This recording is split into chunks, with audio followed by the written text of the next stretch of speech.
Good evening and welcome to the September 21st, 2022 regular meeting of the Cottage Grove City Council. Our first order of business here tonight is the Pledge of Allegiance, and I will ask everyone to rise. I pledge allegiance to the flag of the United States of America and to the republic for which it stands, one nation, under God, indivisible, with liberty and justice for all. Next up is item number 3, which is roll call, and our city clerk, Tammy Anderson. Would you please help us with that? Councilmember Kambata. Present. Councilmember Dennis. Here. Councilmember Thiede. Here. Councilmember Olson. Here. Mayor Bailey. Okay, and I'll mention real quick that Mayor Bailey is away on city business tonight, actually in Washington, D.C., lobbying for some federal funding for some road projects, along with our Minnesota federal contingent that's out there. So we wish him luck to find some funding for some much-needed road improvements that we have here in the city. And as Mayor Pro Tem, I sit in for him. Next item is number 4, which is open forum, and this is an opportunity for anyone who wishes to speak on a subject that's not already on tonight's agenda. We did have a sign-up sheet, but no one indicated they wanted to talk, so I see we do have some visitors here tonight. Is there anyone that would like to speak? All right, not seeing anyone. I'll open and close open forum. Number 5 is adoption of the agenda. Move the agenda. Okay, motion made by Councilmember Thiede. Do I have a second? I'll second. Second by Councilmember Kambata. Any further discussion? Seeing none, I'll indicate by saying aye. Aye. Any opposed? Motion carries. Number 6 is going to be presentations. We do not have any tonight. Number 7 is consent agenda. And is there anything that anyone would like to pull off? Councilmember Olson. Thank you, Mayor Pro Tem. I'd like to pull item L, please. Okay, and that's the proclamation honoring Hispanic Heritage Month. That's correct. All right. Thank you, Councilman Olson. The reason I chose to pull this item is, first and foremost, it is absolutely an honor and a privilege that I get to read this proclamation declaring September 15th through October 15th, 2022, Hispanic Heritage Month in the city of Cottage Grove, which runs congruently to National Hispanic Heritage Month. And before I read the proclamation, I just want to state how proud we all are as members of the City Council here in the city of Cottage Grove of the diversity of our population here in our community. We had our census most recently in 2020. And of course, we're only a couple years away from that. And one of the things that we've seen as a ongoing trend in our community over the last 15 to 20 years is an increase in our population of persons of color. And that would include, obviously, Hispanic and Latino heritage. That would include Asian and Pacific Islander heritage. And that would include African American and other peoples of color.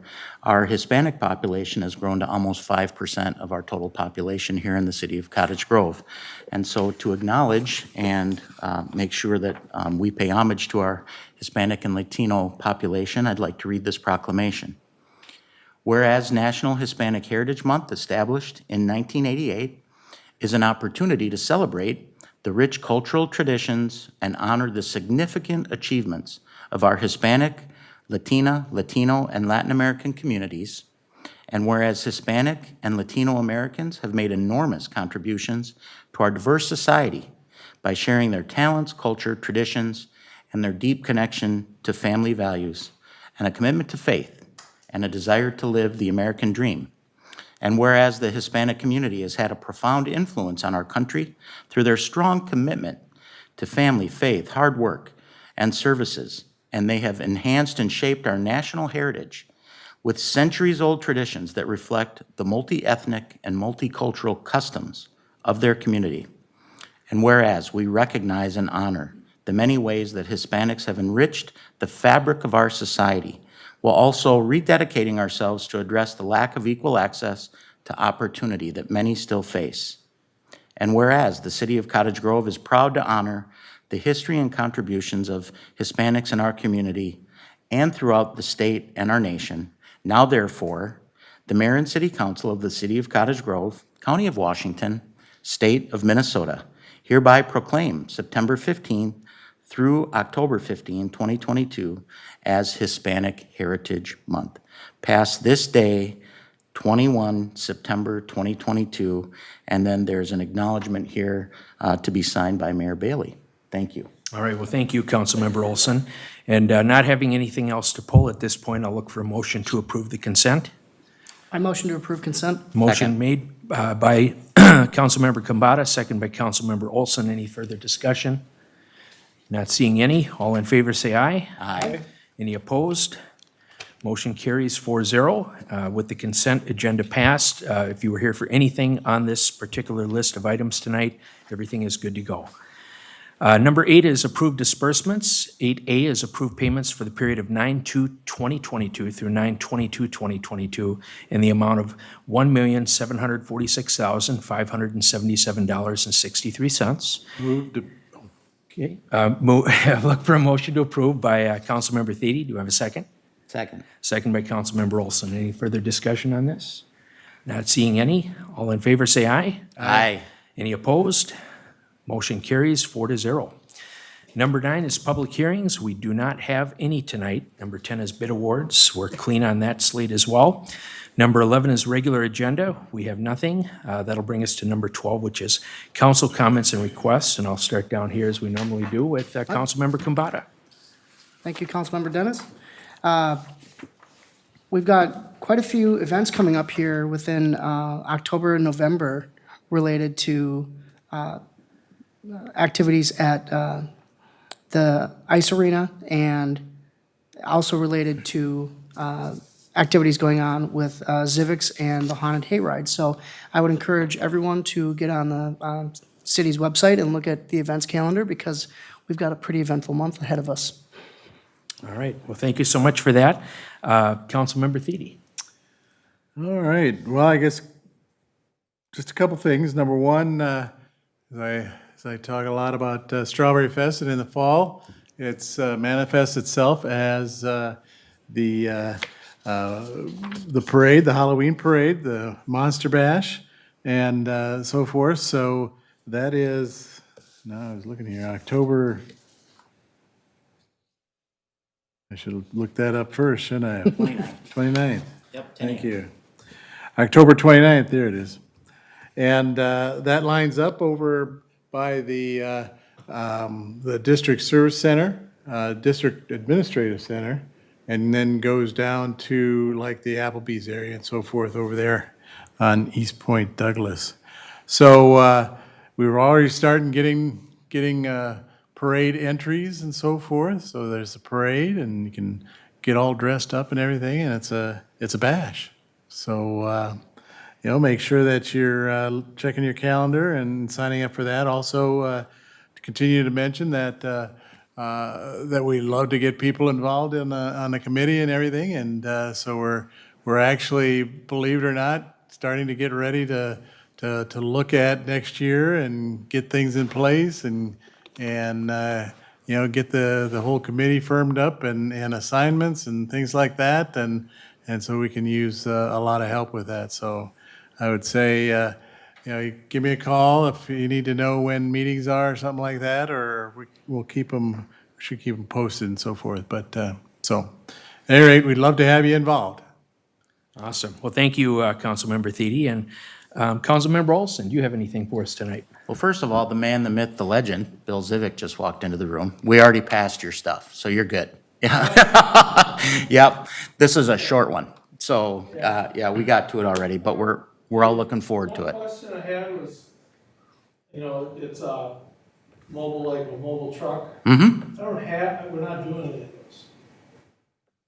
I just have a couple trailers, and we don't travel with them.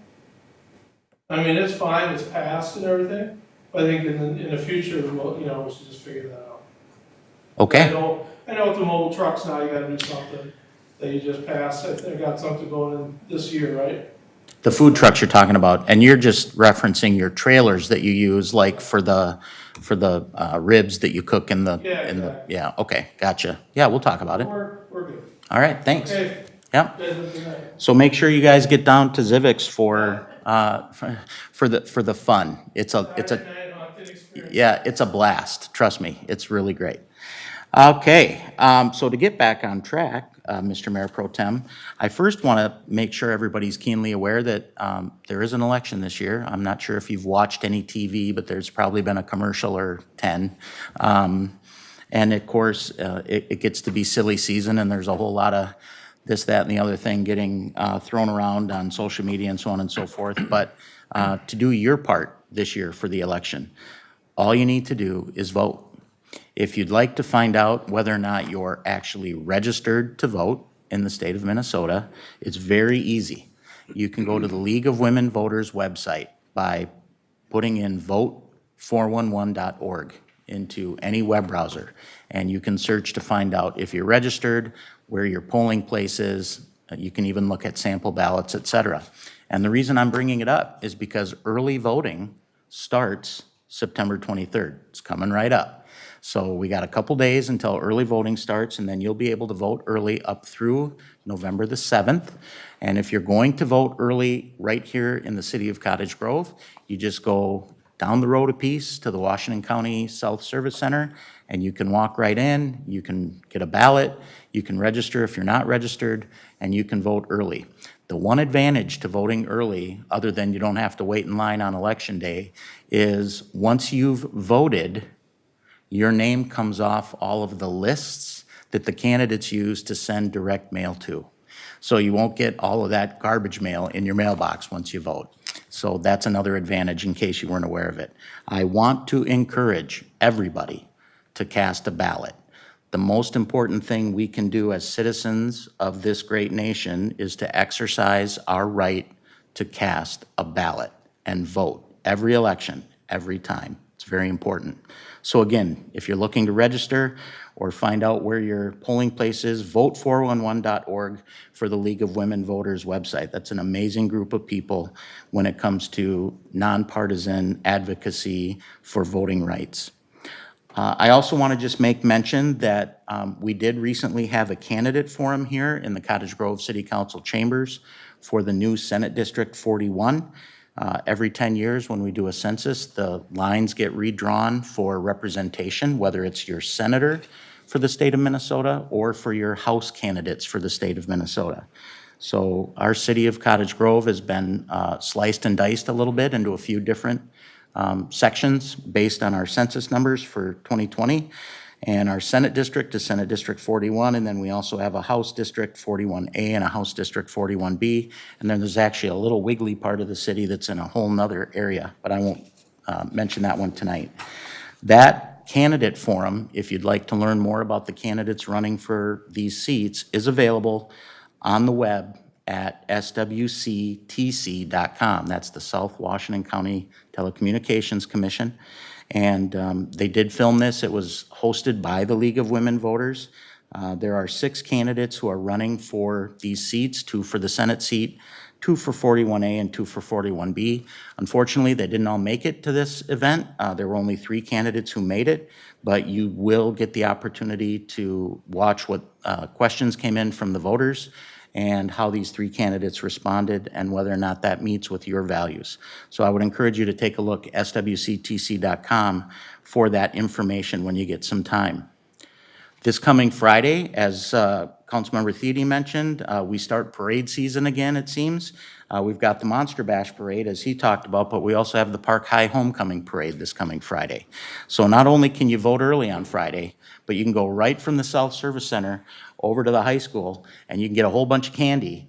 That will be your reward for voting early, because myself, Mayor Bailey, Senator Carla Bigham, and many others will be in the Park High Homecoming Parade. You know, Mayor Bailey, myself, and Senator Bigham are all Park High graduates, and so we love to participate in that parade every year, and we always bring plenty of candy. So come on down. The parade starts at 5 o'clock at Crossroads Church, and that'll run right down 80th Street up to Park High School. And of course, the football game starts at Park High School at 7 o'clock. So we'd love to see you on the parade route and in the stands to cheer on the Wolfpack. And then last but not least, on Saturday, we have our annual public safety golf tournament at River Oaks. That is a huge fundraiser by our Cottage Grove Public Safety Board. There'll be a bunch of teams playing. In fact, I know Councilmember Thiede is going to be playing in the event. I'll be there representing the Discover Cottage Grove team as a whole sponsor, I think on hole 7. So you can certainly stop by and say hello. Put a team together, come play golf, just come out to River Oaks and have some lunch and cheer us all on. That would be just fine. But it is a huge fundraiser for our public safety department, and our Cottage Grove Public Safety Board does a lot of good with the money that they raise. They buy things like breathing apparatus for our firefighters and lots of other very much needed safety equipment for all of our public safety folks. So we'd love to see you there. Hopefully we'll raise a bunch of money and it'll be a great fall day for golf at River Oaks. And with that, Mayor, back to you. All right. Well, thank you, Justin. Appreciate that very much. I have a couple things for us as well this evening. The first one, I kind of want to piggyback a little bit off of what a couple of my colleagues had to say, and that was talking about the, excuse me, the different events going on in the community. So one of the really neat things that we have here that a lot of people may not know is we have our very own convention and visitors bureau called Discover Cottage Grove. And so if you go onto the website that we have, it's a fantastic website, there's an opportunity where you can go and select under events and have a chance to sign up to receive information when cool things are happening, and also see an entire calendar that's put out that's got all kinds of information on there, everything from community festivals, different sales that certain businesses might have, apple picking, parades, you name it, those types of things will be on there. And it's really easy to find, and I think we have it right on the screen, discovercottagegrove.com. And that's a great resource that we have here, and I encourage everyone to utilize that. And then the second thing that I wanted to talk about tonight, I want to thank a community member who had brought something to the attention of, I believe, myself and a couple other council members individually. And that was that there was a concern raised over opportunities for some of our senior citizens that are especially living in assisted living facilities, that they're not necessarily having proper access to enough food. And so what I'll mention very quickly is that watching the CBS Evening News tonight, there would just happen to be a story on there talking about the fact that nationwide that food costs have increased over 14% this year, which is a substantial amount. And then on top of that, many of the living facilities have had to increase their cost factors for people to be able to have their rent there per month. So this has created an issue, and I would first off like to thank Mayor Bailey for his reaching out to Michelle Regath, who is the head of the Friends in Need Food Shelf.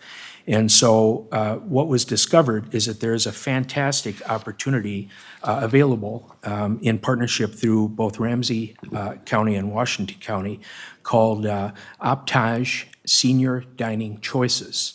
And so you'll look on the screen there, you'll see there's a website for that one as well.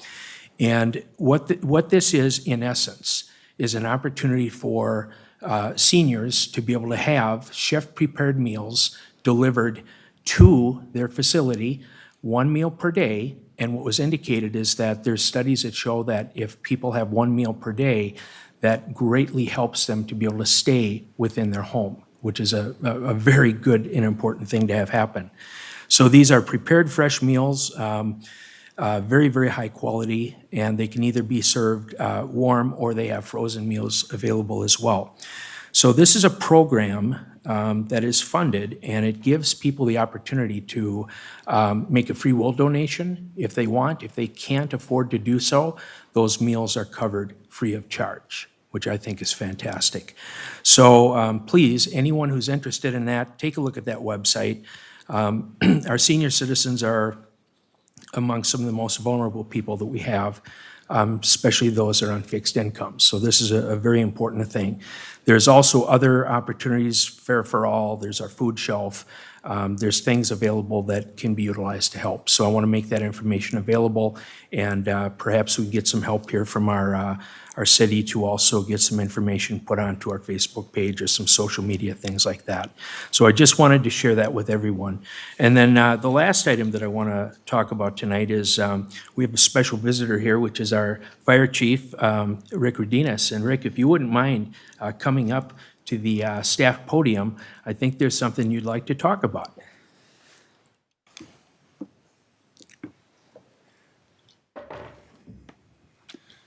Good evening, Council. Thanks for letting me stop in here at the end and make a few comments. Welcome.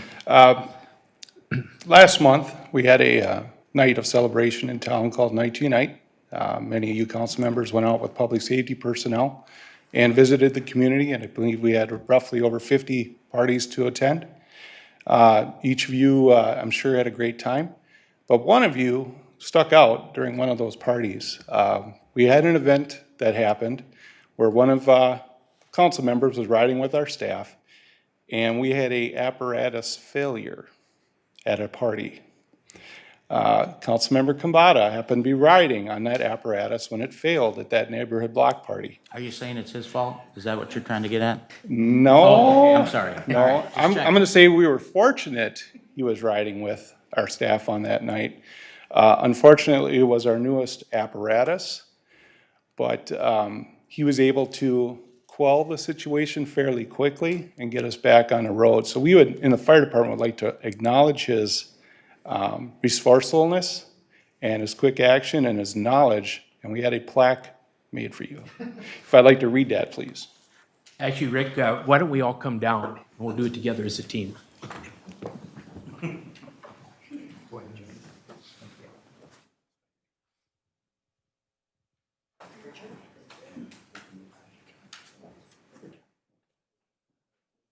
Was there, I saw him in action. He's like MacGyver. Come right in the middle, Tony. Jump right in. Okay.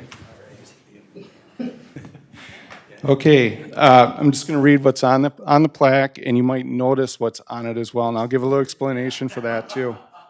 We're gonna, to recognize you, Councilmember Kambata, as a thank you award presented to you in recognition of your assistance to the fire department the night of August 2nd, 2022. With your knowledge of truck repair, you were able to help in the temporary repair of our ladder truck after a coolant line had burst. The Cottage Rural Fire Department would like to recognize you, your time and efforts that evening. Thank you very much.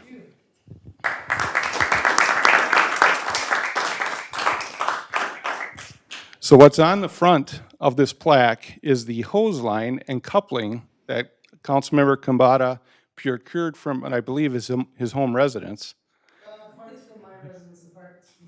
Okay. On a quick splice repair that allowed us to get our ladder truck back to the station so we could actually get it repaired properly at Public Works the next day. So we thank you very much. I'd say it was the least I could do. So Rick, I want to ask you the question because had we not had Tony's skill sets available to help with that, had that vehicle, and that's the 103-foot ladder truck, that's a big machine. If we would have had to have arranged for a tow of that vehicle and then a repair professionally, what do you think that would have cost the city? I think the tow bill alone would have been well over $500. And the repair bill I know to date is about $1,800.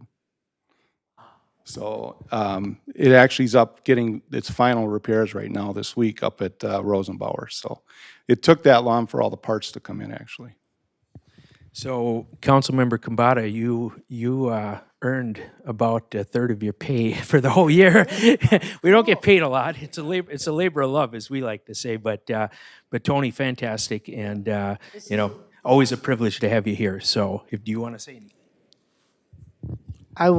I'm floored, first of all. I was just doing something that I was capable of, so I really appreciate this, you guys. We appreciate you. So out of curiosity, you said you got it from home and from a neighbor. Did the neighbor know that you borrowed something? The neighbor was an ex-pipe fitter, so he had some of the fittings, and I had the tools at home, and yeah, we got it taken care of, so. Awesome. Well, Tony, thank you, and Rick, thank you so much for recognizing this. That goes on the wall in the office at home. Thanks, Rick.